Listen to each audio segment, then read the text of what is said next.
కోటంరెడ్డి శ్రీధర్ రెడ్డి గారు. ధన్యవాదాలు అధ్యక్ష. సూటిగా స్పష్టంగా 2 నిమిషాల్లో చెప్తాను అధ్యక్ష. నేను మాట్లాడబోయే అంశం సభానాయకుడు గౌరవ ముఖ్యమంత్రి చంద్రబాబు నాయుడు గారికి వ్యతిరేకంగా గత వైఎస్ఆర్ కాంగ్రెస్ పార్టీ ప్రభుత్వంలో జరిగినటువంటి ఒక మహాకుట్ర. ఈ కుట్ర నేను మాట్లాడలేదు అధ్యక్ష.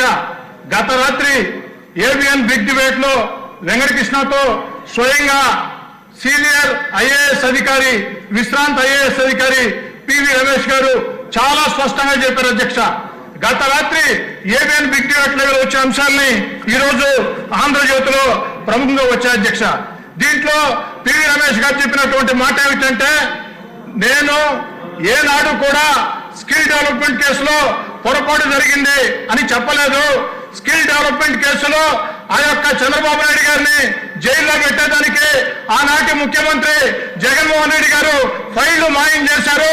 ఎందుకంటే ఏకకాలంలో 3 దగ్గరలో స్కిల్ డెవలప్మెంట్ లో, సిఐడిలో, సీఎంఓలో అంతా కూడా ఫైళ్లు మాయమని, ఈ మాయం కావాలంటే సీఎం ఆఫీస్ లో ఉండే పెద్దల జోక్యం ఉంటేనే సాధ్యం అవుతుందని చెప్పని వారు స్పష్టంగా చెప్పారు అధ్యక్ష. మరి ఈ రోజు చంద్రబాబు నాయుడు గారి మీద జరిగినటువంటి కుట్ర ఒక వ్యక్తి మీద జరిగిన కుట్ర కాదు అధ్యక్ష.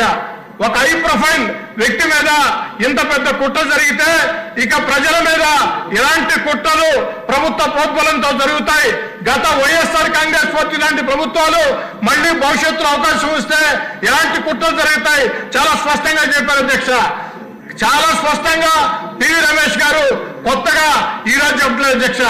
గతంలో చంద్రబాబు నాయుడు గారిని అరెస్ట్ చేసినప్పుడు పివి రమేష్ గారు, అయ్యా వైఎస్ఆర్ కాంగ్రెస్ పార్టీలో అధికారులు additional advocate general PV Ramesh గారి వాంగ్మూలం ఆధారంగా చంద్రబాబు గారి మీద కేసు రిజిస్టర్ చేశామని చెప్తున్నారు.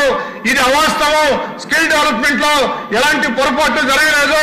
కొన్ని లక్షల మందికి మేళ్లు జరిగాయి. నా యొక్క స్టేట్మెంట్ ని ఫ్యాబ్రికేట్ చేస్తున్నారని అదే మాట రాత్రి కూడా చెప్పారు అధ్యక్ష. ఒక సీనియర్ విశ్రాంత అధికారి కేసుని, వాంగ్మూలాన్ని ఫ్యాబ్రికేట్ చేశారంటే, తప్పుదారి పట్టించారంటే ఇది ఒక మహాకుట్ర అధ్యక్ష. దీని మీద ప్రభుత్వం స్పందించాలా మిమ్మల్ని కూడా అడుగుతున్నాను అధ్యక్ష నేను.